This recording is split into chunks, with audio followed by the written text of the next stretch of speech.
Europe 1, il est 13h50. Benoît Asselineau, vous êtes le PDG de Wicard, vous êtes notre grand patron du jour. Alors tout de suite, on va parler télétravail. Est-ce que la Covid-19 va vraiment changer les choses, Emmanuel ? Et oui, une semaine avant la rentrée, certains ont encore un petit peu la chance d'être en vacances et donc peut-être un petit peu avant le retour en entreprise ou pas. Le télétravail restera recommandé, en tout cas dans les zones où le virus circule activement. C'est ce qu'a dit hier matin, si vous étiez à l'écoute, Elisabeth Borne, qui est la nouvelle ministre du Travail. Elisabeth Borne qui demande également aux partenaires sociaux d'accélérer les discussions sur le sujet pour mieux encadrer le télétravail. Et comme va nous le dire tout de suite Carole Ferry, eh bien ça patine tout ça. Ça coince même sévèrement. Alors le gouvernement tente de mettre de l'huile dans les rouages, mais il y a encore du travail. D'un côté, les syndicats réclament une négociation interprofessionnelle. Ils veulent que tout le monde se mette autour de la table pour définir de nouvelles règles au niveau national, avec des questions comme les entreprises doivent-elles prendre en charge une partie de l'abonnement Internet ou de la facture de chauffage des salariés en télétravail.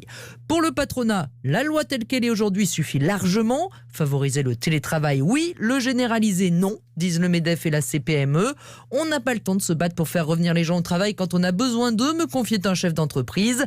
Alors en coulisses, des réunions sont tout de même régulièrement organisées entre les partenaires sociaux et le ministère du Travail. Objectif, faire un diagnostic de ce laboratoire du télétravail qu'a été le confinement. Quels sont les avantages, mais aussi les inconvénients.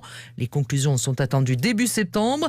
Il y aura des avancées, c'est sûr, mais pas forcément la révolution annoncée en plein Covid. Les explications de Carole Ferry du service économie. Bonjour Frédéric Bossard. Bonjour. Vous êtes le président de l'agence Wakan. C'est une agence de communication et de création de sites web.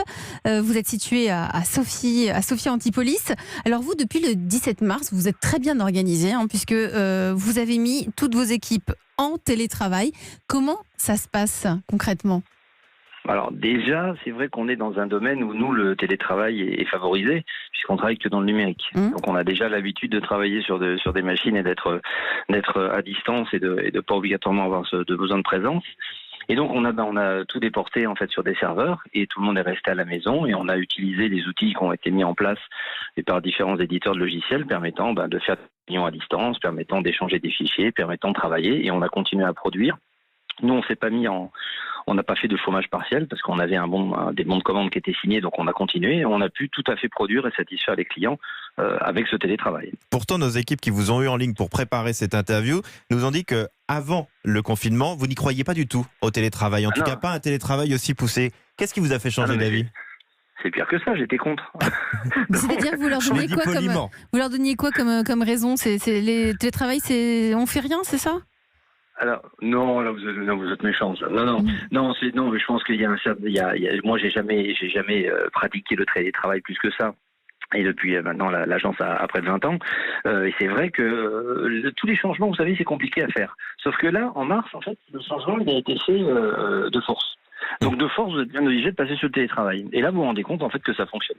Mais justement, qu'est-ce qui a fonctionné particulièrement d'après vous, Frédéric Bossard ? Qu'est-ce que vous en retirez comme chose positive qui vous fait dire aujourd'hui, oui, on peut continuer de le généraliser ?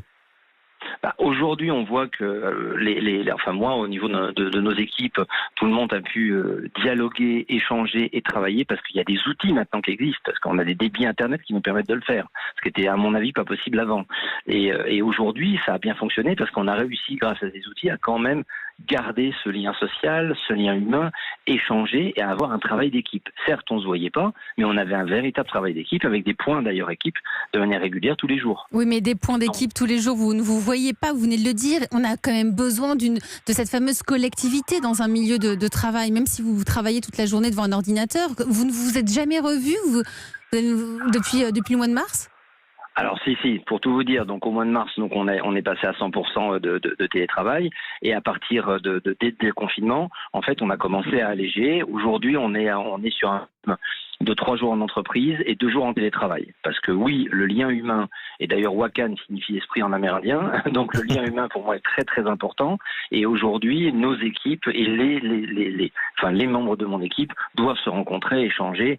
Oui, l'humain est à la base de tout. Et moi, passer en télétravail, est-ce que techniquement c'est faisable? Oui. Est-ce qu'économiquement c'est faisable? Oui. Est-ce que humainement c'est faisable ou acceptable? Je pense que non. Benoît Sinois, vous êtes le PDG de Wicar, vous êtes notre grand témoin depuis le début de cette France Bouge en ce mardi. Télétravail chez vous aussi? Oui, bien sûr. Ce qui vient d'être dit est vraiment très très intéressant. Le confinement a été, je pense, un déclencheur sur beaucoup de sujets pour nous tous parce qu'on a été forcés à travailler d'une manière qu'on n'avait jamais expérimentée d'abord. Ça a été aussi notre cas et ça a été vraiment quelque chose qui nous a ouvert les yeux sur les possibilités de télétravail qui sont même d'ailleurs aussi un facteur simplement de fatigue. Les gens qui, en particulier en région parisienne, mais dans les grandes villes aussi de province, font du commuting tous les jours et ça c'est compliqué. Et en fait, au final, il vaut mieux parfois qu'ils restent chez eux. Donc en fait, on a mené une réflexion, on a communiqué avant l'été auprès de toutes nos équipes qu'on mènerait une réflexion pendant l'été pour avoir une charte de télétravail prête à la rentrée qui sera communiquée cette semaine aux personnes. Attention, c'est la semaine prochaine la rentrée. Non, ça va être cette semaine. Et je rejoins complètement ce qui vient d'être dit. Je pense que, d'abord, le télétravail ne s'applique pas à tous les métiers de la même manière, d'une part. Et la deuxième chose, c'est qu'effectivement, dans une entreprise, en particulier des entreprises très innovantes, où il faut en permanence travailler en équipe, réfléchir, avoir des idées, etc., le lien humain est extrêmement fondamental. Et nous, on part également sur un schéma de 2 jours de télétravail par semaine pour conserver ces 3 jours en entreprise ensemble et 2 jours en télétravail. Mais vous étiez quel style de patron avant? Plutôt contre? Ou plutôt déjà vous vous disiez tiens, si on pouvait accélérer, ce serait Moi, pas... j'étais plutôt contre il y a 2-3 ans. Je commençais à y venir à partir jusqu'à l'année dernière, en fait. Commençant à le pratiquer moi-même, d'ailleurs. Et quand on s'y met, on l'adopte aussi. Et puis là, on a eu une expérimentation en grandeur nature, on va dire, pendant pratiquement 2 mois et demi de confinement, où on a pu constater qu'effectivement, les gens pouvaient, de manière extrêmement efficace, travailler ensemble depuis chez eux. Et donc, on a réfléchi tout l'été à cette charte qui sera mise en application à partir de demain. 3 jours en entreprise, 2 jours en télétravail, c'est ce que vous avez mis en place dans votre agence. Merci Frédéric Bossard, vous êtes le président de l'agence Wakan, une agence de communication et de création de sites web à Sophie Antipolis.